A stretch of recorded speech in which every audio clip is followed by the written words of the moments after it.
معزز ناظرین کرام، مسیحا کے جلالی اور افضل ترین نام میں آج پھر نوید ملک آپ کی خدمت میں آداب بجا لاتا ہے۔ پروگرام میں مسیحی کیوں ہوں کو لے کر مزید آگے بڑھتا ہوں، اور یقیناً آپ کو ہمارے گزرے ہفتے کے پروگرام کو دیکھ کر سن کر بہت برکت ملی ہوگی، اور آپ کے ایمان اور زیادہ گرمائے گئے ہوئے ہوں گے اور مضبوط ہوئے ہوں گے۔ اور جہاں پر ہم نے بات چھوڑی تھی آج وہاں سے ہی آغاز کرتے ہیں۔ اور آپ کو یاد ہے کہ ہمارے ساتھ ہمارے ایک ہم ایمان بھائی قاری یوحنا صاحب موجود تھے، اور وہ اپنی زندگی کا تجربہ بیان کرتے تھے کہ کیسے پاکستان سے یونان پہنچے، اور پھر کس طرح سے ان کی جو پیاس تھی مسیح کو جاننے کے لیے بڑھی۔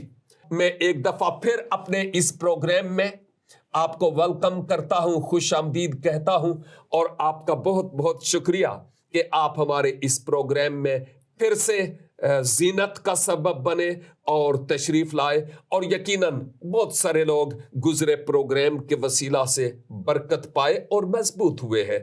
آپ بتا رہے تھے اپنی زندگی کے بارے میں کہ جب آپ یونان میں تھے، اگر آپ کو یاد ہوگا تو گزرے ہفتے آپ بتا رہے تھے کہ جب آپ یونان میں تھے تو کس طرح آپ کی جو انٹرسٹ تھی، دلچسپی مسیحی لوگوں کے ایمان کے بارے میں جاننے کے لیے کہ وہ اتنے اچھے کیوں ہیں، تو آپ بات کر رہے تھے، تو معذرت چاہتا ہوں وقت نہیں تھا کہ ہم مزید آگے بات کر سکتے، تو کیا آج آپ اپنی بات کو تھوڑا کنٹینیو کریں گے کہ پھر آگے کیا ہوا؟ جب میں اپنے ماضی بیان کرتا ہوں کسی دوست کے ساتھ، اپنے کسی کولیگ کے ساتھ، تو مجھے ایسے لگتا ہے کہ جیسے میں اپنی کل کی بیتی ہوئی باتیں بتا رہا ہوں، اور میں لکھی پڑھی باتیں نہیں کر رہا ہوں، بلکہ میں ایک اپنا لائف ایکسپیرینس جو ہے وہ یہاں پر شیئر کر رہا ہوں۔ مجھے نہیں پتا کہ کتنے لوگ اس کو لائک کرتے ہیں یا ڈس لائک کرتے ہیں، لیکن یقین جانیے کہ میں دل سے اپنے سارے سننے والوں کے لیے اور تمام انسانوں کے لیے ہر روز دعا کرتا ہوں، کیونکہ یسوع مسیح نے، مسیح عیسیٰ ابن مریم نے میری زندگی کو چینج کیا ہے، اور میں ان کے لیے دعا کرتا رہوں گا۔ جو میں پچھلے ہفتے بیان کر رہا تھا کہ میرا ماضی انکریز اور میرا ایکسپیرینس جو تھا وہ مسیح لوگوں کے ساتھ، کہ مسیح جو میری نظر میں تھے وہ کیا تھے، اور جو میں نے حقیقت میں دیکھا، جو امیجنیشن تھی وہ ڈیفرنٹ تھی، لیکن ریالٹی جو تھی وہ ٹوٹلی ڈیفرنٹ تھی، ٹھیک ہے۔ اور جب میں وہاں پر آیا تو کئی دفعہ مجھے جب نماز کا وقت ہوتا تھا تو وہ کہتے تھے کہ حافظ یا قاری یا امام جاؤ آپ نماز پڑھنے کے لیے، تو انہوں نے مجھے ایک میری نماز کے لیے جو جائے نماز تھی وہ دی ہوئی تھی، کہ انہوں نے کہا تھا کہ یہ آپ کی نماز کی جو ہے وہ جگہ ہے، اور ادھر کوئی بندہ بھی نہیں جائے گا کیونکہ یہ ایک ہولی ہے، ٹھیک ہے۔ اتنی زیادہ وہ قدر کرتے تھے میری، اور اس وقت جو تھا میں جب یونان میں تھا تو اس وقت میرا ذہن جو تھا وہ کھلنا شروع ہو گیا، ٹھیک ہے۔ میں نے ہیومن رائٹس کو دیکھا، میں نے سیکھا کہ انسان کی کتنی زیادہ قدر کی جاتی ہے یورپ میں، مسیحی کنٹریوں میں، کرسچن کنٹریوں میں انسان کی کتنی زیادہ قدر کی جاتی ہے۔ یورپ میں جو ہے وہ ان کے لیے انسان ہونا زیادہ افضل ہے دین ریلیجس ہونا، ٹھیک ہے۔ وہ انسان ہونا زیادہ افضل سمجھتے ہیں، وہ انسانیت کو جو ہے وہ زیادہ ترجیح دیتے ہیں کرسچن لوگ دین مذہبی لوگ کے، ٹھیک ہے۔ حالانکہ میں جب میں کہیں اب اپنے تعلیم دیتا تھا، اور میں وہاں پر تعلیم یہی دیتا تھا کہ حقوق اللہ اور حقوق العباد، ٹھیک ہے، یہ دو چیزیں ہونی چاہیے، یہ ایک ستون ہے اسلام میں، حقوق اللہ اور حقوق العباد۔ لیکن بات یہ ہے کہ نہ مجھے حقوق اللہ نظر آیا اور نہ مجھے حقوق العباد نظر آئی، ٹھیک ہے۔ یہ ایک صرف باتیں تھیں، حقوق اللہ کیا ہے میں اس کو اچھے طریقے سے جان بھی نہیں سکا، ٹھیک ہے.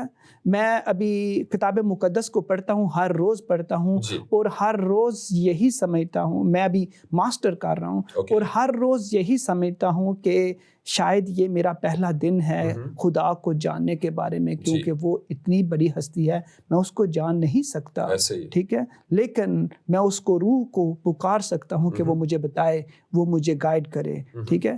اور جو حقوق العباد کے بارے میں بات ہے وہ یہ ہے کہ بہت سارے درس دیتا تھا اور لوگوں کو تعلیم, اور ابھی ہمارے ملک میں بھی ایسے ہی ہے, ہم حقوق العباد پر بہت زیادہ درس دیتے ہیں, لیکن جو مجھے نظر آیا اور جو میں نے دیکھا, اور میرے خیال سے سننے والے بھی یہ سمجھ رہے ہوں گے کہ حقوق العباد ہے کہاں. ٹھیک ہے, وہاں پر حقوق العباد نہیں بلکہ حقوق الریلیجس ہے, حقوق المذہب ہے, ٹھیک ہے. میں اپنی صرف کہہ سکتا ہوں کہ جب میں سنی تھا, مسلمان سنی تھا, تو صرف میں اپنی نظر میں صرف ایک واحد میری ڈینومینیشن تھی جو ایک جنت میں جاتی ہے, ٹھیک ہے, نہ کہ یہ تصور جا رہا ہے. اور باقی جو دوسری کمیونٹیز ہیں لائک شیعہ, کرسچن اور وہابی اور دیوبندی, وہ تو مسلمان ہی نہیں تھے میری نظر میں, ٹھیک ہے. وہ میری نظر میں جو تھے وہ ڈاؤن تھے, سو وہ نہیں تھے. لیکن جب میں یونان میں آیا تو ان کی نظر میں کوئی نہیں, ان کی نظر میں سب برابر ہیں. ان کی نظر میں یہ نہیں ہے کہ یہ کرسچن ہے یا نہیں ہے, یہ مسلمان ہے, یہ اسلامی کنٹری سے ہے, یہ کرسچن کو لائک کرتا ہے یا نہیں لائک کرتا, یہ ان کی کنٹری میں نہیں پایا جاتا. یہ مسیحیوں کی زندگی میں, کرسچن کی زندگی میں, یورپ میں نہیں پایا جاتا. وہ ان حقوق العباد پر زیادہ توجہ دیتے ہیں, ٹھیک ہے. وہ جو ہے مسیحی لوگ جو ہیں, جو کرسچن یورپ میں نے دیکھا, جو میرا ایکسپیرینس ہے وہ یہی ہے کہ ان کی نظر میں پہلے انسان تھا, پھر پاکستانی یا مسلمان یا جو بھی میری ڈینومینیشن تھی, ان کو ان سے کوئی غرض نہیں تھی. ان کی نظر میں سب سے پہلے جو تھا وہ انسان تھا. ایک چھوٹا سا سوال پیدا ہوتا ہے, اور وہ یہ کہ جب آپ کہتے ہیں کہ ایک سنی مسلمان ہونے کی حیثیت سے آپ باقی فرقوں کو بھی اور جو غیر مسلم تھے ان کو تو آپ گویا کافر کہتے ہی تھے, تو آپ کیا سوچتے ہیں کہ چلو جو کرسچن ہیں ان کو, یہودیوں کو ایک طرف چھوڑ دو, ہندو سکھوں کو بھی چھوڑو, لیکن جو اسلام کے باقی فرقے تھے وہ آپ کی بابت کیا سوچتے تھے کہ آپ کون ہیں؟ بہت اچھا سوال کیا بردر نوید آپ نے. میرے ہاتھ سے سننے والے بھی اس پر اتفاق کرتے ہوں گے کہ پیغمبر اسلام کی حدیث ہے, انہوں نے کہا کہ اسلام میں 72 فرقے ہوں گے, اور ہر کوئی کہے گا کہ میں امت محمدیہ ہوں, اور لیکن ان میں سے ایک فرقہ ہے جو جنت میں جائے گا, باقی 71 جو ہے وہ جہنم میں جائیں گے, ٹھیک ہے.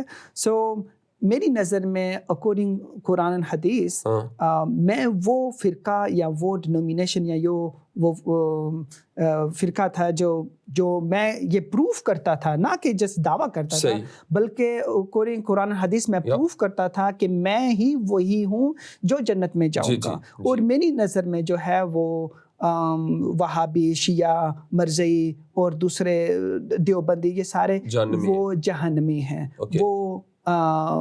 وہ گستاخ رسول ہے کہ دفعہ ہم کہہ سکتے تھے. جب میں یونان آیا تو مجھے پتا چلا کہ انسان کی قدر کتنی زیادہ ہے. یہ جب آپ انسان کی قدر کی بات کرتے ہیں تو میرے ذہن میں فوراً ایک بات یاد آئی, پتہ نہیں آپ اتفاق کریں گے کہ نہیں, اور وہ یہ ہے کہ چونکہ میں بھی اسی کلچر میں, اسی معاشرے میں, اسی ملک میں پیدا ہوا, تو بچپن سے سنتے چلے آئے کہ کتے کو مارنا, بلی کو مارنا یہ گناہ ہے. ایون بدھسٹ بھی کوشش کرتے ہیں کہ چونٹی بھی پاؤں کے نیچے نہ آئے کیونکہ یہ گناہ ہے. لیکن کیا وجہ ہے کہ ہم انسان کو جو اشرف المخلوق ہے اس کو قتل کرنا, اس کو مارنا کار ثواب سمجھتے ہیں, جبکہ کتے کو اور بلی کو مارنا ہم گناہ سمجھتے ہیں؟ بات یہ ہے کہ جب ہم اپنے آپ کو خدا کی جگہ پر ٹھہرا لیتے ہیں, اور جب ہم انسان کو جج کرنا شروع کر دیتے ہیں, تو پھر نیکسٹ اسٹیپ یہ ہوتا ہے کہ اس کا خاتمہ بھی ہمارے ہاتھ سے ہی ہوتا ہے, ٹھیک ہے. اور یہی وجہ ہے کہ ہمارا ایک کلچر ایسا ہے کہ ہم حالانکہ کسی چیز کے بارے میں کچھ نہیں جانتے ہوتے لیکن ہم اس چیز کے بارے میں فیصلہ کر دیتے ہیں. بالکل ٹھیک ہے. حالانکہ اس حقیقت کوئی اور ہوتی ہے جو کہ اس کے پیچھے جو ہے ذاتی مفاد یا کوئی ایسی بات ہو سکتی ہے. میں یہ آپ نے بہت اچھی بات کی ذاتی مفاد کے بارے میں کہ نہیں یہ ایک ذاتی مفاد تھا جو مسیح کو مارا گیا. یہ ایک ذاتی مفاد تھا جو کسی کافر کو مارا گیا. میرے خیال سے نہیں. یہ ایک میرا ذاتی مفاد نہیں تھا. یہ ایک میرا مذہبی مفاد تھا. یہ ایک میری تعلیم تھی جس میں میں پلا بڑا. ٹھیک ہے. کیونکہ مجھے نہیں پتا اگر لوگ میرے ساتھ ناظرین میرے ساتھ اس بات پر اتفاق رکھتے ہیں کہ پاکستان میں 99% مسلمان لوگ جو ہیں وہ قرآن کو نہیں سمجھتے. وہ ہر روز قرآن کو پڑھتے ہیں عربی میں لیکن وہ نہیں سمجھتے کیونکہ عربی جو ہے وہ 1400 سال پرانی زبان ہے. اور جو ابھی عربی ہے وہ ایک ماڈرن عربک ہے. ٹھیک ہے. اس عربک میں اور اس عربک میں ٹوٹلی ڈیفرنٹ فرق ہے. ٹھیک ہے.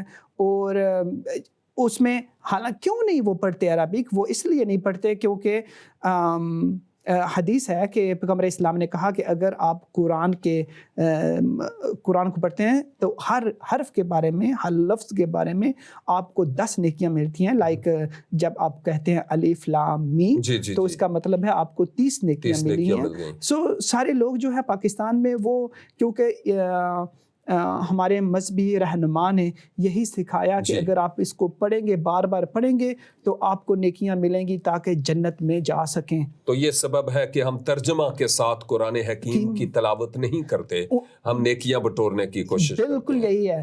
اگر ہم ترجمہ کو پڑھیں تو پھر کون سا ترجمہ پڑھیں؟ ہاں یہ بھی مسئلہ ہے. ٹھیک ہے. وہاں ہم نے کئی دفعہ کئی اسلامی کتاب کو قرآن مجید کو ہم نے دفن کیا. ہم نے کہا یہ فار ایگزامپل یہ اشرف علی تھانوی کا ترجمہ ہے. ٹھیک ہے. یہ ٹھیک نہیں ہے, اس کو دفن کر دیں. یوسف لدھیانوی کا ہے یا فلاں کا ہے. سو ہم یہ ترجمہ یوز کرتے ہیں. تو یہ ایک حقیقت ہے کہ جو ہمارے مذہبی رہنما نے انسان کو جو ہے پاکستان کے اس کو ایک ڈبے میں بند کر کے رکھا ہوا ہے اور ان کو خوف ہے. اور یہی ہے کہ پاکستان میری نظر میں جب میں مسلمان تھا میری نظر میں جو جتنے بھی مسلمان ہیں جو اسلام کی پریکٹس نہیں کرتے, جو 5 پلر آف اسلام کو نہیں فالو کرتے, ٹھیک ہے, میری نظر میں وہ مسلمان نہیں ہے. ٹھیک ہے. کیونکہ وہ نماز نہیں پڑھتے, وہ روزے نہیں رکھتے, وہ زکوٰۃ نہیں دیتے. ٹھیک ہے. اور صرف کلمہ ضروری نہیں ہے, صرف شہادت اسلام میں ضروری انف نہیں ہے. آپ کو وہ 5 پلر جو ہیں وہ ان کو فالو کرنا ہوگا. ٹھیک ہے. کیونکہ اگر حدیث ہے کہ اگر آپ کی 3 وقت کی نماز چھوٹ گئی ہے ایک دن میں, ٹھیک ہے, تو آپ کا دین خطرے میں ہے, آپ دار اسلام سے خارج ہیں. ٹھیک ہے. سو یہ اسلام جو ہے یہ ایک پریکٹس کا نام ہے, ایک سبمیشن کا نام ہے. سو یہ میرا مذہب, ایک میرا پرسنل ایمان کا حصہ تھا جو میں نے سنا, جو میں نے سیکھا اکارڈنگ قرآن. یہ نہیں ہے کہ میں ایک رانگ رستے پہ تھا, نہیں. کیونکہ کچھ لوگ کہتے ہیں کہ نہیں آپ نے ایک غلط تعلیم کو حاصل کیا.